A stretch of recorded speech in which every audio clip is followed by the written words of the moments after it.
Hello friends, today now we are going to exercise number 11.4, but before that let me see conversions of units. So friends, we know that if we have 1 centimeter, then we can write it is equal to 10 millimeter.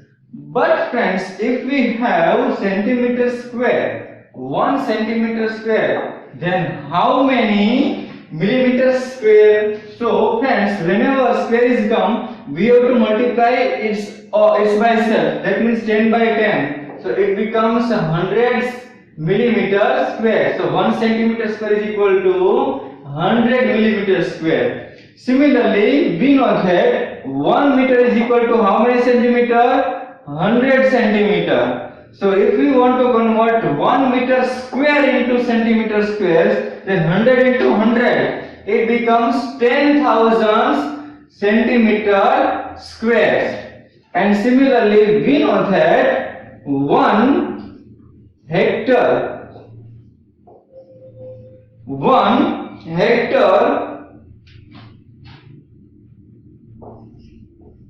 is equal to how many meters? That is 100 meter. So if we want to convert 1 hectare into meter squares, then 100 into 100, it also becomes 10,000 meter square.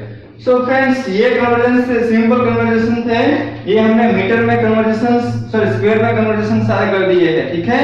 सो इसका जब भी use आएगा हम use करेंगे, ठीक है। तो ये कन्वर्जन ऑफ यूनिट्स था। बाकी की जो एग्जांपल्स है वो हमने आगे की जो एग्जाम एक्सरसाइज में एग्जांपल स्टडी कर चुके हैं, ऐसा ही एग्जांपल है, पर ये एप्लीकेशन के बेस के ऊपर है। So let me start exercise number 11.4।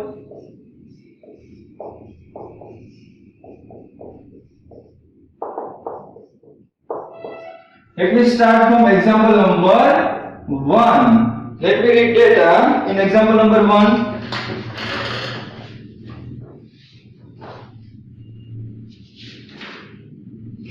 Example number 1.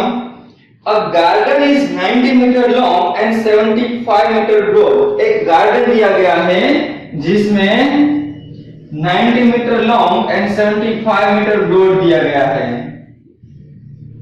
ये 90 मीटर लॉन्ग है एंड 75 मीटर ब्रॉड है, ठीक है। So what you have to find out path 5 metre wide is to build outside and around it. एक path बना रहे हैं उनके आउटसाइड, ठीक है, एंड अराउंड इट, उनके आसपास सारे बाजू 5 मीटर का एक यहाँ पे पाथ बना रहा है। देखो, सो ये जो है पाथ है, पर उनकी पाथ की लेंथ क्या है? 5 मीटर है। तो यहाँ पे भी क्या आ जाएगा? 5 मीटर आ जाएगा। सिमिलरली यहाँ पे भी 5 मीटर है एंड यहाँ पे भी 5 मीटर है। ये पाथ चारों साइड जो गार्डन है उनकी चारों साइड बना है 5 मीटर 5 मीटर 5 मीटर 5 मीटर रख के छोड़ के, ठीक है। Find the area of the path, उनका एरिया पाथ का एरिया फाइंड करना है। Also find the area of the garden in Hector, हमको गार्डन का एरिया हेक्टर में फाइंड करना है। तो फ्रेंड्स पहले समझ लेते हैं डेटा में क्या दिया गया है। एक गार्डन है 90 मीटर एंड 75 मीटर, उसके आसपास 5 मीटर का पाथ बना रहा है। अभी इसमें से क्या करना है हमको, तो कि ये पाथ जो है उनका एरिया फाइंड करना है। तो फ्रेंड्स पाथ का एरिया कैसे फाइंड करेंगे? पहले जो ये आउटसाइड वाला जो रेक्टेंगल बॉक्स है उनका एरिया फाइंड करेंगे, बाद में ये गार्डन का एरिया है वो उनका एरिया फाइंड करेंगे, आउटसाइड वाला जो रेक्टेंगल है उसमें से गार्डन का एरिया सब्ट्रैक्ट कर देंगे, तो बाकी कौन सा एरिया बचेंगे? पाथ का एरिया बचेगा। और गार्डन का एरिया फाइंड करने को बोला है तो वो भी मिल जाएगा। उनको हेक्टर में कन्वर्ट करना है तो हेक्टर में ऐसे कन्वर्ट कर देंगे, ठीक है। So let's start. पहले क्या फाइंड कर लेते हैं? गार्डन का एरिया फाइंड कर लेते हैं। So area of garden is equal to length into breadth. तो गार्डन की लेंथ कितनी है? 90 मीटर एंड ब्रेथ कितनी है? 75 मीटर। So multiply it.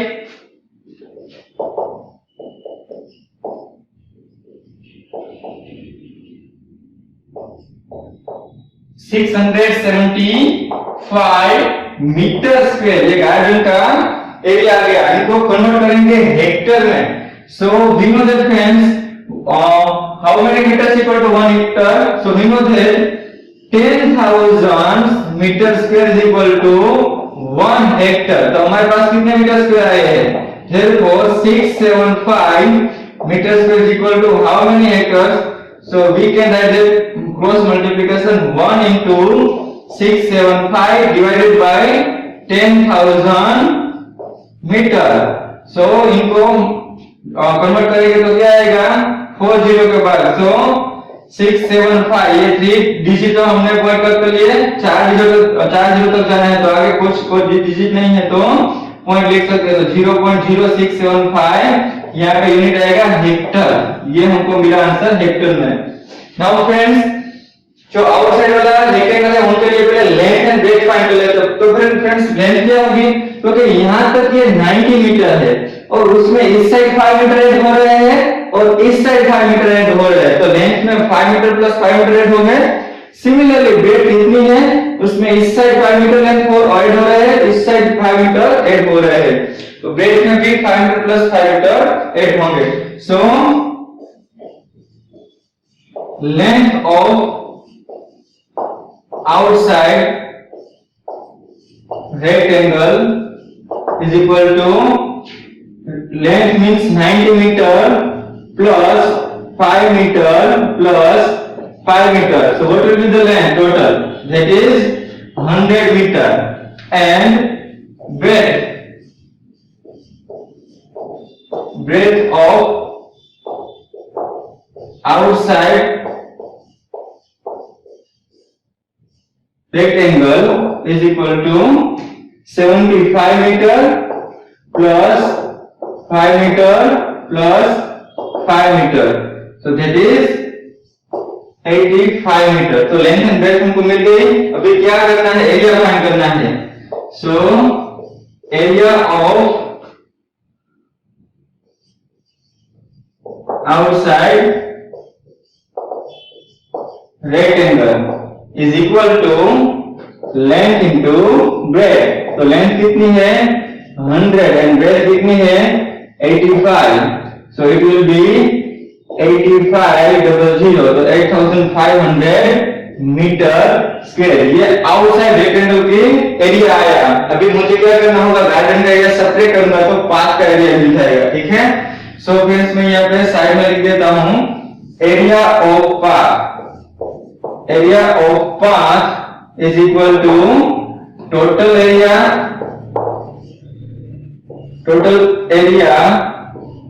of rectangle shape minus क्या करना होगा? Area of garden. Area of garden तो टोटल एरिया रेक्टेंगल का कितना आया है? 8500 माइनस कितना एरिया करना पड़ेगा? 675 मीटर स्क्वायर।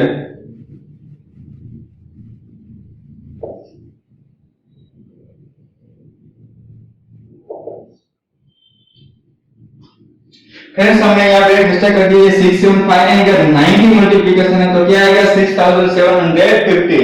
तो यहाँ पे एक जीरो लगा देते हैं 6750 और यहाँ पे हम एक जीरो लगा देते हैं तो क्या होगा? क्योंकि 0.675 हेक्टेयर आ जाएगा। ठीक है।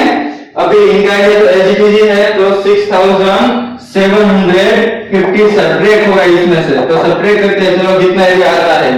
सो 0 माइनस 0 0 यहाँ पे कैरी लेंगे बोलेंगे तो 10 माइनस 5 आएगा। नेक्स्ट क्या आएगा? तो यहाँ पे 4 बचेगा।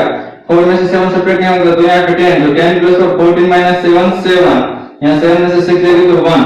सो यहाँ पे एरिया क्या आएगा आंसर? तो कि जो पाथ है उनका एरिया आया 1750 मीटर स्क्वायर। तो friends this is the answer of question number 1। यहाँ पे छोटी सी मिस्टेक हो गई थी, 90 के जगह 9 में मल्टीप्लाई कर दिया था। तो यहाँ पे आंसर आएगा 6750 मीटर स्क्वायर। यहाँ पे भी 6750 मीटर स्क्वायर। सो डिवाइड करेंगे तो 0.675 हेक्टर आंसर आएगा। एच मतलब हेक्टर। ठीक है। बाकी का कुछ चेंजेस करने की जरूरत नहीं है। So friends example second and third है वो एग्जांपल नंबर 1 की तरह ही एग्जैक्टली। एग्जांपल नंबर 3 में इनसाइड आपको ये जो मार्जिन है वो इनसाइड रखना होगा, ठीक है। तो एग्जांपल नंबर 3 में थोड़ा ध्यान रखिएगा, मार्जिन है वो इनसाइड रखना है। एग्जांपल नंबर 4 में वो एग्जैक्टली एग्जांपल नंबर 5 के जैसा है, तो मैं एग्जांपल नंबर 5 स्टार्ट कर रहा हूं, एग्जांपल नंबर 4 आप खुद कर सकते हो, ठीक है। So a path 1 meter wide is built along the border and inside a square garden of side 30 meter. एक स्क्वायर गार्डन है 30 बाय 30 मीटर का, उनकी इनसाइड 1 मीटर का पाथ बना रहे हैं। और इनसाइड बना रहे हैं मतलब हमको इनसाइड 1 मीटर जगह छोड़नी है, ठीक है। आगे क्या दिया गया है, so find the area of path, हमको एरिया फाइंड करना है। तो फ्रेंड्स जैसे फर्स्ट एग्जांपल सॉल्व किया था ऐसे, पहले आउटर रेक्टेंगल का पाथ एरिया फाइंड कर लेते हैं, बाद में इनसाइड वाले रेक्टेंगल का एरिया फाइंड कर लेंगे, उनको यहाँ पे सब्ट्रैक्ट कर देंगे, ठीक है। तो हमको पाथ का एरिया मिल जाएगा। Next the cost of planting grass in the remaining portion of the garden at the rate of 40 rupees per metre square. अभी इनसाइड ग्रास यहाँ पे उगा रहा है, ठीक है। तो उनके लिए कितना रुपीज 40 पर मीटर स्क्वायर के हिसाब से कितना कॉस्ट होगा वो भी फाइंड करना है। तो फ्रेंड्स इजी है, कोई दिक्कत नहीं, चलो हम फाइंड कर लेते हैं। पहले ये गार्डन है, ठीक है। तो पहले हम ये रेक्टेंगल आउटसाइड वाला रेक्टेंगल जो है उनका एरिया हम फाइंड कर लेते हैं, ठीक है।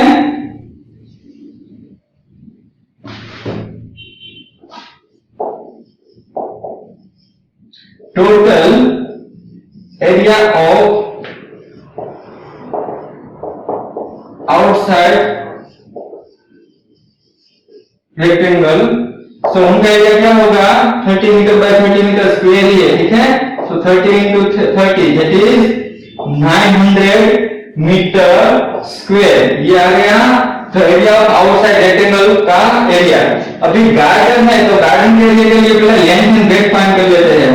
सो लेंथ ऑफ गार्डन, तो गार्डन की लेंथ क्या होगी फ्रेंड्स, 30 मीटर में से यहाँ पे 1 मीटर एंड 1 मीटर सेपरेट हो क्योंकि इनसाइड लिया है। तो ये टोटल 30 मीटर है, उसमें से 1 मीटर इस साइड कट करेंगे, 1 मीटर इस साइड करेंगे, तो टोटल कितना कट करना होगा 2 metre. So total 30 metre length है, उसमें से 1 मीटर दोनों साइड कट कर रहे हैं, तो कितना आंसर आएगा 28 मीटर लेंथ हो जाएगी। सिमिलरली ब्रेड्थ ऑफ गार्डन, उसमें भी 30 मीटर है, उसमें इसमें भी दोनों साइड 1 मीटर सेपरेट हो रहा है, सो 28 मीटर ब्रेड्थ हो जाएगी। अभी फाइंड करते हैं एरिया ऑफ गार्डन।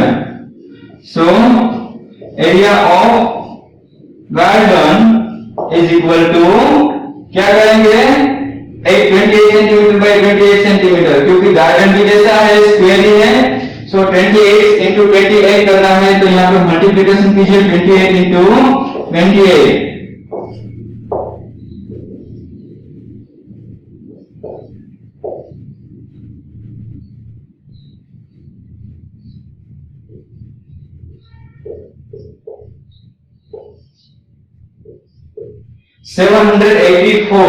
फ्रेंड्स यहाँ पे आंसर आया 784 मीटर स्क्वायर। तो हमको फाइंड क्या करना था फ्रेंड्स, हमको फाइंड करना था the area of the path. तो area of the path find करना है, तो पहले आउटसाइड रेक्टेंगल के एरिया में से गार्डन का एरिया सेपरेट करते हैं तो पाथ का एरिया मिल जाएगा। तो उससे पहले हम फाइंड करते थे cost of planting grass in the remaining portion of the garden at the rate of 40 पर मीटर स्क्वायर। गार्डन का हमको एरिया मिल गया है, तो 1 मीटर स्क्वायर की कॉस्ट कितनी है रुपीस 40, तो टोटल कितना है 784, उनकी कॉस्ट कितनी होगी, तो फिर से मैं यहाँ पे कैलकुलेशन कर देते हैं 784 into 40 डिवाइडेड बाय 1। तो इनको पहले 4 से मल्टीप्लाई कर देते हैं, 4 4 जा 16, 4 8 जा 32 प्लस 1 33, 4 7 जा 28 प्लस 3 31। तो यहाँ पे कॉस्ट कितनी आएगी रुपीस 3136 रुपीस ग्रास प्लांट करने की कॉस्ट आई है, ठीक है। अभी हमको फाइंड करना है area of path.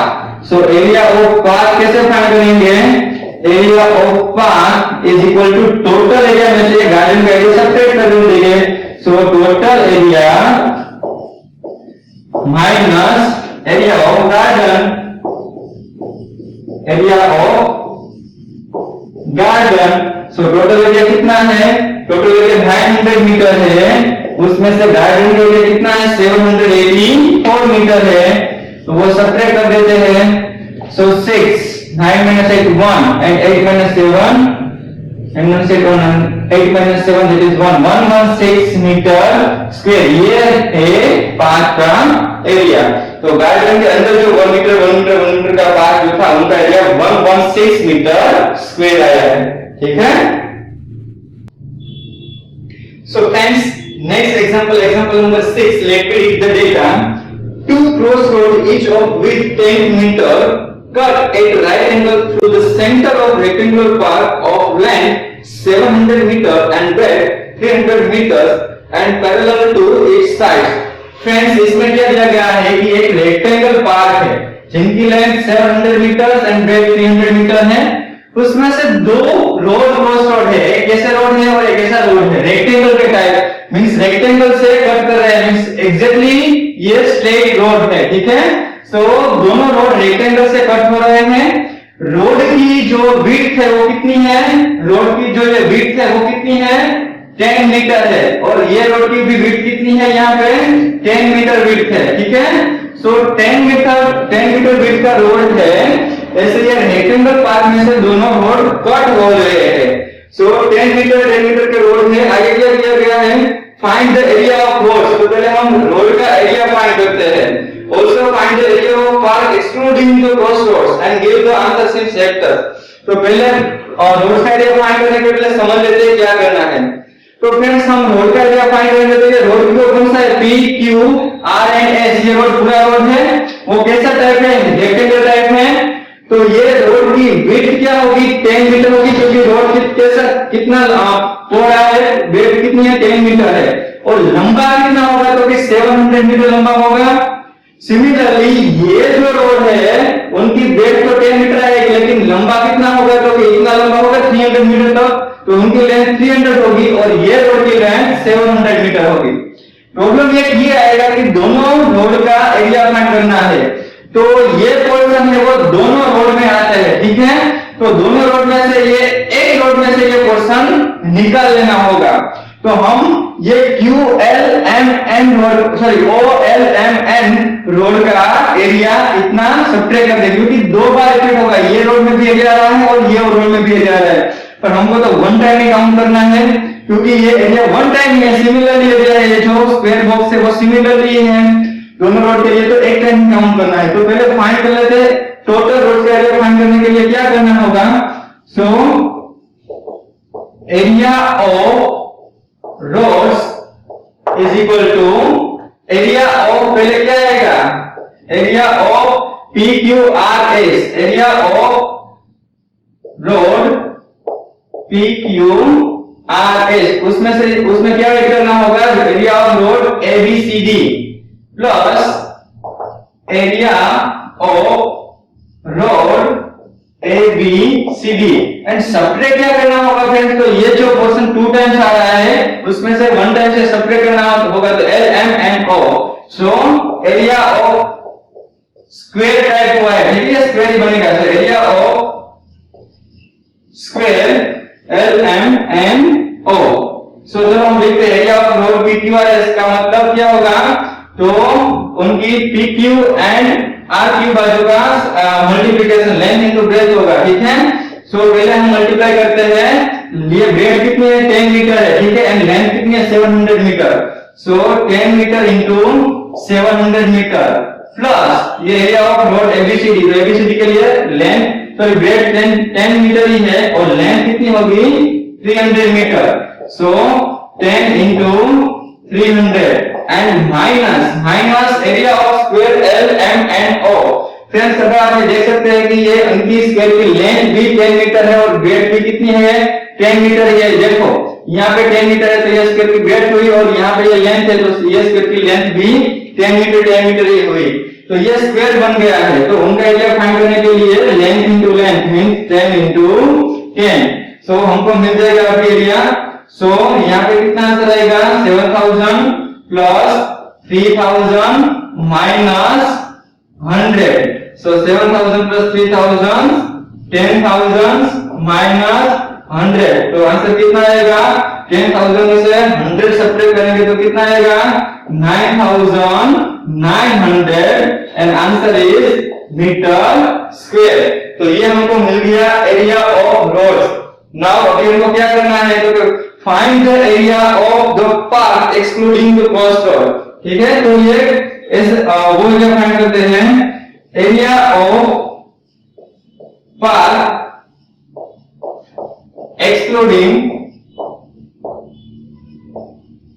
excluding rows is equal to total area of rectangle minus road of area.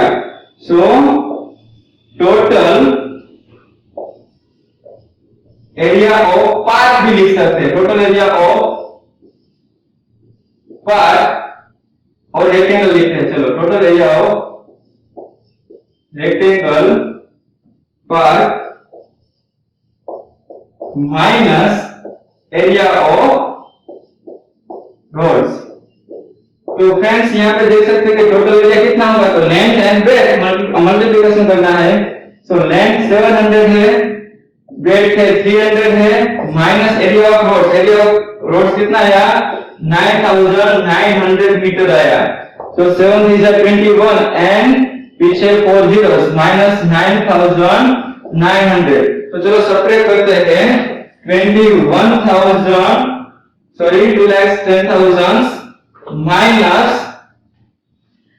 9,900। So 0 0 10 9 0। So 10 minus 9 1, 9 minus 9 0 0। So 2,00,100 metre answer आया। 2,00,100 metre square area of garden excluding the roads, ये answer आया। पर अभी हमें answer Hector में चाहिए friends. तो hectare में कन्वर्ट करने के लिए हमको पता है क्या फॉर्मूला है? डिवाइडेड बाय 10,000 आएगा। कैसे 10,000 आएगा मैं आपको सिखाता हूं कि V नॉट है 10,000 मीटर स्क्वायर। यहाँ पे लिखा था हमने 10,000 metre square is equal to 1 hectare. ठीक है, 1 hectare square. So 10,000 metre square is equal to 1 hectare, sorry 1 hectare only, not 1 hectare square. So अभी कितना हमारे पास मीटर स्क्वायर है? 2,00,100 metre square is equal to how many hectares? तो क्या आएगा answer? 2,00,100 into 1 divided by 10,000। So 2 zeros यहाँ पे कट, 2 पॉइंट हम यहाँ पे रखते हैं तो 20.01 हेक्टर आंसर आया। तो हेक्टर में answer 20.01 hectare. This is the answer of area of park excluding the roads. And question number 8, let me read the data. Question number 8, data is given that Pragya wrapped a cord around a circular pipe of radius 4 cm. एक 4 centimetre circular radius का pipe है, उनके ऊपर ये code है, वो प्रज्ञा वो क्या कर रही है? वेट कर रही है। And cut off the length required of the code, यहाँ से ये कट कर रही है, जितना मींस रिक्वायर्ड कोड चाहिए वो कोड ले रही है, बाद में यहाँ से कट कर रही है प्रज्ञा। ठीक है, तो कोड कट करने के बाद then she wrapped it around a square box of size 4 centimetre. तो यही कोड लेके एक स्क्वायर बॉक्स है 4 सेंटीमीटर बाय 4 सेंटीमीटर का, तो उनके ऊपर यही कोड लेके रैप कर रही है। तो हमको आंसर क्या है फाइंड करना है? Did she have any code left? तो ये जो कोड है उनके ऊपर, ये स्क्वायर बॉक्स के ऊपर कोड रखेगी तो कुछ कोड बचेगा या नहीं बचेगा? कोड मतलब मींस कोई रोप जैसा है। ठीक है, ये स्क्वायर सॉरी ये सर्कुलर पाइप के ऊपर से पहले कोड एग्जैक्टली मेजर कर लेते हैं कि इतना कोड चाहिए, बाद में ऐसे कट कर देती है। तो कोड बन गया, वही कोड लेके स्क्वायर बॉक्स के ऊपर वापस ड्रैग करें। स्क्वायर बॉक्स कितना है? तो 4 बाय 4 सेंटीमीटर का है। तो स्क्वायर बॉक्स के ऊपर कोड ड्रैग करेंगे तो बाद में कुछ कोड बचेगा या नहीं। तो हमको क्या फाइंड करना होगा फ्रेंड्स? एरिया या पेरीमीटर? एरिया मतलब ये पूरा फाइंड करना होता है, पर एरिया नहीं फाइंड करना है हमको, ये सर्कुलर जो है पाइप उनका पेरीमीटर ही फाइंड करना है। बाद में ये स्क्वायर का पेरीमीटर फाइंड करेंगे तो पता चल जाएगा कि दोनों का पेरीमीटर में से कितना बचता है या कितना नहीं बचता है। ठीक है, सो पहले हम फाइंड करते हैं perimeter of circular pipe.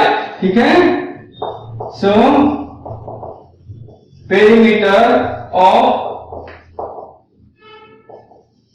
circular pipe, और हम लिख सकते हैं required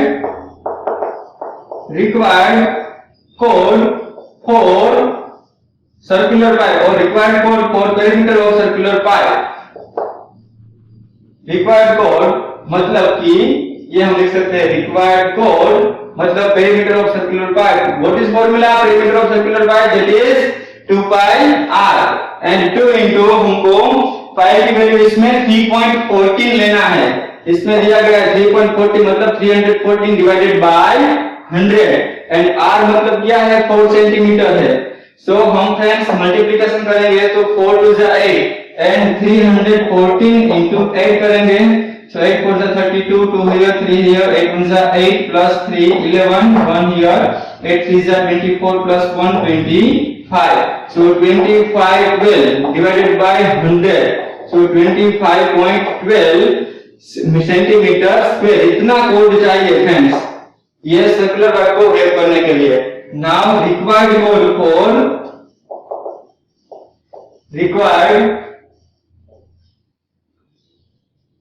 required code for square. So perimeter of square is equal to friends ये स्क्वायर है तो उनका पेरीमीटर फाइंड करने के लिए क्या आएगा फॉर्मूला 4 into साइड। सो 4 into साइड कितनी है 4 है। सो 4 4 जा 16 सेंटीमीटर स्क्वायर। तो फ्रेंड्स हम देख सकते हैं कि ये कोड इससे ज्यादा है मतलब कुछ ना कुछ बचेगा। So remaining code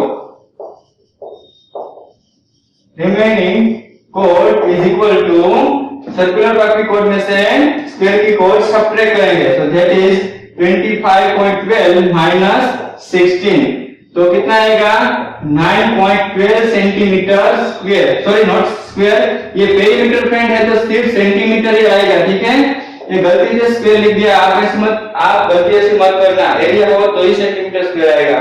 so remaining cord is equal to ये टोटल कोड में से स्क्वायर का कोड हम सब्ट्रैक्ट कर रहे हैं तो 9.12 सेंटीमीटर स्क्वायर आंसर आया। दैट मींस इतना कोड लेफ्ट रहेगा स्क्वायर को रैप करने के बाद भी। ठीक है this is the answer.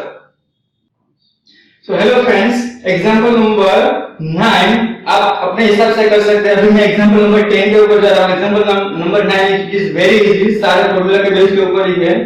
Example number 10 में in the following figures find the area of the shaded portions. ये जो शेडेड पोर्शंस है उनका एरिया फाइंड करना है फ्रेंड्स। तो पहले समझ लेते हैं कि एक्चुअली है क्या।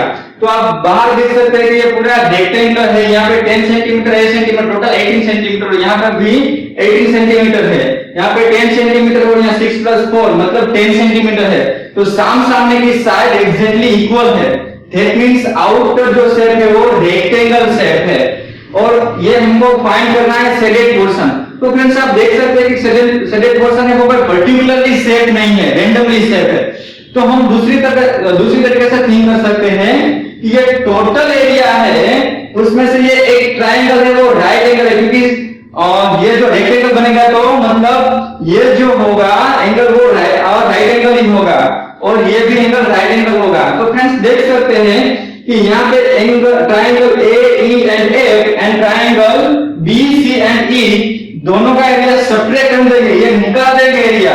तो बाकी क्या बचेगा शेडेड पोर्शन में बचेगा मतलब कि रेक्टेंगल के एरिया में से ये दो ट्रायंगल के एरिया हम सब्ट्रैक्ट कर देंगे तो बाकी जो बचेगा एरिया वो शेडेड पोर्शन का ही बचेगा।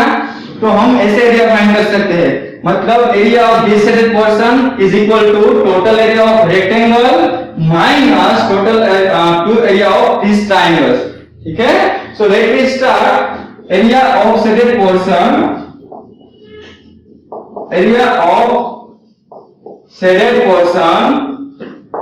is equal to फ्रेंड्स ध्यान से देखना टोटल एरिया ऑफ रेक्टेंगल। ठीक है so area of rectangle A B C and D minus क्या करना है क्योंकि एरिया ऑफ ये ट्रायंगल का एरिया सब्ट्रैक्ट करना है। So area of triangle A AEF लिखते हैं। चलो triangle AEF and second area subtract कौन सा करेंगे, ये ट्रायंगल का एरिया सब्ट्रैक्ट करेंगे। So area of triangle BC and E का सब्ट्रैक्ट करते हैं। So area of rectangle ABCD क्या होगा, तो length into breadth. So length total कितनी है, total length 80 centimetre and breadth कितनी है 10 सेंटीमीटर। सो लेंथ है वो 18 है, ब्रेथ है वो 10 है। उसमें से सब्ट्रैक्ट एरिया ऑफ ट्रायंगल, उनका फॉर्मूला क्या है, 1/2 इनटू बेस इनटू हाइट। तो बेस टर्न क्या है ट्रायंगल एएफ में देखते हैं, बेस इसमें सपोज ये लेते हैं तो हाइट ये होगी, अगर ये बेस लेते हैं तो हाइट ये होगी, ठीक है। सो बेस 10 सेंटीमीटर लेते हैं तो हाइट कितनी होगी 6 सेंटीमीटर। तो 1/2 इनटू 10 इनटू 6। इस ट्रायंगल में देखते हैं तो बेस सपोज ये 8 सेंटीमीटर लेते हैं तो हाइट कितनी होगी 10 सेंटीमीटर होगी। सो उनका भी area 1/2 into base means 8 and height means 10 centimetre. So चलो हम देखते हैं 18 इनटू 10 मींस 180 माइनस इनको कैंसिल कर देते हैं तो 10 3 जा 30 एंड माइनस इनको कैंसिल कर देते हैं। सो 5 8 जा 40। सो फ्रेंड्स ये माइनस माइनस वाले नंबर्स का एडिशन होगा। सो 30 40 that is 70। So 180 minus 70 that is 1110 and what will be unit, that is centimetre square आएगा, क्योंकि हमको यहाँ पे शेडेड पोर्शन का एरिया फाइंड करना था। तो फ्रेंड्स आप देख सकते हैं कि ये रेंडमली शेडेड पोर्शन का एरिया कैसे फाइंड किया, टोटल रेक्टेंगल के एरिया में से ये दोनों ट्रायंगल का एरिया सब्ट्रैक्ट कर दिया तो बाद में मुझको एरिया मिल गया शेडेड पोर्शन का, ठीक है। तो this is the answer friends. Question number 10 में ये फर्स्ट क्वेश्चन था। सेकंड क्वेश्चन सिमिलरली आप ऐसे सॉल्व कर सकते हो, जिनका परफेक्ट सेट है उनको एरिया सब्ट्रैक्ट कर दो तो बाद में शेडेड पोर्शन का एरिया आपको मिल जाएगा। सेकंड एग्जांपल में 3 ट्रायंगल्स बनेंगे तो तीनों ट्रायंगल के एरिया सब्ट्रैक्ट कर दो। यहाँ पे दो ट्रायंगल के एरिया सब्ट्रैक्ट किए हैं, वैसे सेकंड क्वेश्चन में 3 ट्रायंगल बन रहे हैं, देखो आप ध्यान से, तो उनका एरिया सब्ट्रैक्ट कर सकते हो और बाद में शेडेड पोर्शन का एरिया आपको मिल जाएगा, ठीक है। Hello friends, example number 11. In example number 11, data is given that one quadrilateral is given that ABCD. उनका एरिया फाइंड करना है। तो उसमें क्या दिया गया है कि AC is 22 सेंटीमीटर। AC मतलब ये जो लाइन है 22 सेंटीमीटर दी गई है। उसके ऊपर से BM मतलब ये जो परपेंडिकुलर डिस्टेंस है AC और B के बीच है, तो परपेंडिकुलर डिस्टेंस मतलब ये राइट एंगल बन रहा है, ठीक है। तो ये 3 सेंटीमीटर हाइट दी गई है ट्रायंगल की, हम देखेंगे ट्रायंगल कौन सा है। और बाद में DN ये भी परपेंडिकुलर डिस्टेंस दिया गया है 3 सेंटीमीटर। यहाँ पे लिखा है BM, ये उल्टा टी को परपेंडिकुलर बोलते हैं। सो BM राइट एंगल और परपेंडिकुलर AC। सो BM ये AC से परपेंडिकुलर है, एग्जैक्टली ये हाइट है उनकी। परपेंडिकुलर डिस्टेंस मतलब 90 एंगल राइट एंगल डिस्टेंस है ये, ठीक है। और similarly DN perpendicular to AC, ये DN जो है वो AC से परपेंडिकुलर है, 90 डिग्री के ऊपर है, मतलब ये AC का D से डिस्टेंस ये है टोटल। फ्रेंड्स अगर आप ध्यान से देखते हो तो क्वाड्रिलेटरल में कोई साइड नहीं दी गई है और मुझे एरिया फाइंड करना है। तो मैं अगर ध्यान से देखता हूं तो ये ऊपर का एक ट्रायंगल ABC, ऊपर का एक ट्रायंगल बनता है एंड नीचे का ट्रायंगल ADC बनता है। तो ट्रायंगल का एरिया का फाइंड करने के लिए क्या चाहिए, बेस इनटू हाइट। तो सपोज मैं ये ट्रायंगल लेता हूं ABC, तो उनका बेस क्या होगा, ये AC बेस होगा और उनकी हाइट भी दी गई है, तो बेस एंड हाइट दोनों दिए गए हैं। सिमिलरली अगर मैं ट्रायंगल ABC लेता हूं तो उसमें भी बेस तो ये सेम AC ही आएगा और उनकी हाइट क्या आएगी 3 सेंटीमीटर। तो बेस ही तो हाइट दोनों ट्रायंगल का मिल जाएगा। तो दोनों ट्रायंगल का एरिया का एडिशन कर देंगे तो मुझे क्वाड्रिलेटरल ABCD का एरिया टोटल मिल जाएगा। सो मैं यहां लिख सकता हूं कि area of quadrilateral is equal to area of triangle ABC, area of triangle ABC plus area of triangle ABC, area of triangle ABC. So area of triangle ABC क्या होगा? क्योंकि 1/2 into base क्या है 22 सेंटीमीटर एंड हाइट क्या है 3 centimetre plus ये एक का एरिया होगा दूसरे का एरिया बेस भी सेम ही है सो 1/2 into base 22 centimetre and height 3 centimetre दोनों सेम ही है सो हम यहाँ पे कट करेंगे 11 एंड यहाँ पे कट करेंगे 11 आएगा सो 11 3 33 plus 11 3 33 so 33 plus 33 that is 66 centimetre square friends यहाँ पे एक और बात आप गौर कर सकते हैं दोनों ट्रायंगल का एरिया कितना आया सेम आया क्यों क्योंकि फ्रेंड्स और ये सॉरी क्वाड्रिलेटरल है हम नहीं कह सकते लेकिन रेक्टेंगल परफेक्ट अगर होता है तो दोनों ट्रायंगल का एरिया सेम ही है तो यहाँ से उल्टा हम कंक्लूजन निकाल सकते हैं कि दोनों ट्रायंगल का एरिया सेम है मतलब ये रेक्टेंगल हो सकता है ठीक है so this is the answer of question number 11 friends बाकी के जो क्वेश्चंस मैंने स्किप किए हैं वो सिमिलर जैसे हमने एग्जांपल सॉल्व किया है ना उसकी तरह ही है ठीक है तो आप वो एग्जांपल्स के सहारे आगे के एग्जांपल्स जो भी बाकी हो कंप्लीट कर सकते हो करना ही है ठीक है सो बाकी के जो एग्जांपल्स बचे हैं वो आपको खुद से सॉल्व करना है अगर कोई दिक्कत आती है कोई क्वेश्चन से डाउट है तो मुझे कमेंट सेक्शन या कॉल करके पूछ सकते हो ठीक है थैंक यू वेरी मच